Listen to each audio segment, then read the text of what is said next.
Pemberlakuan pembatasan kegiatan masyarakat PPKM darurat yang kini berganti menjadi PPKM level 3 di Bali membuat para pekerja pariwisata makin sekarat. Pelaksanaan kegiatan ini akan berlangsung hingga 25 Juli 2021.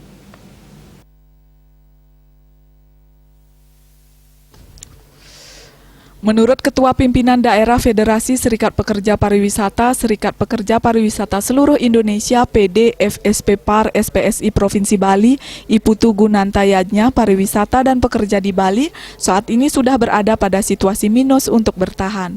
Apalagi dengan kebijakan yang saat ini diberlakukan, kondisi pariwisata serta pekerja menjadi sangat sekarat.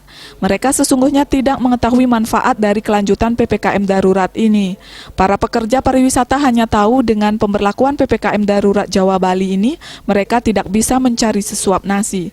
Sekalipun ada kucuran dana dan sembako dari pemerintah, ia mengutarakan kebanyakan dari pekerja pariwisata tidak mendapatkannya.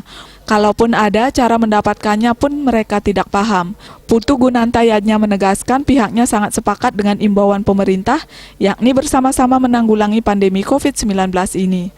Menurutnya, kalangan pariwisata telah mengikuti segala imbauan yang dikeluarkan oleh pemerintah apapun bentuknya.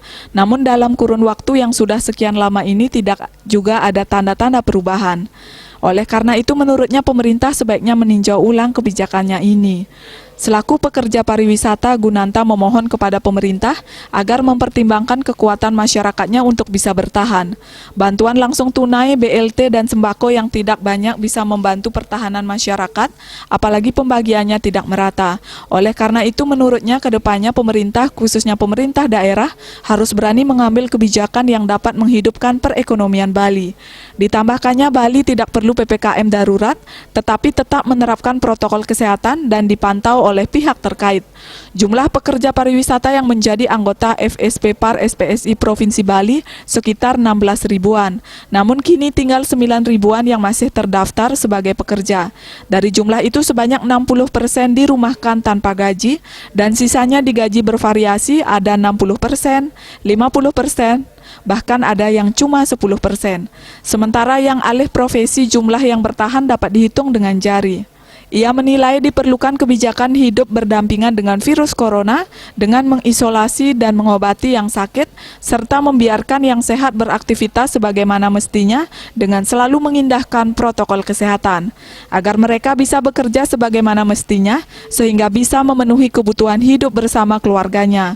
Hal itu juga membuat mereka tidak stres, imunnya tetap terjaga sehingga mereka tidak terserang COVID-19. Ia sangat optimis pemerintah daerah berani mengambil terobosan yang pasti ada solusinya. Budarsana, Bali Travel News melaporkan.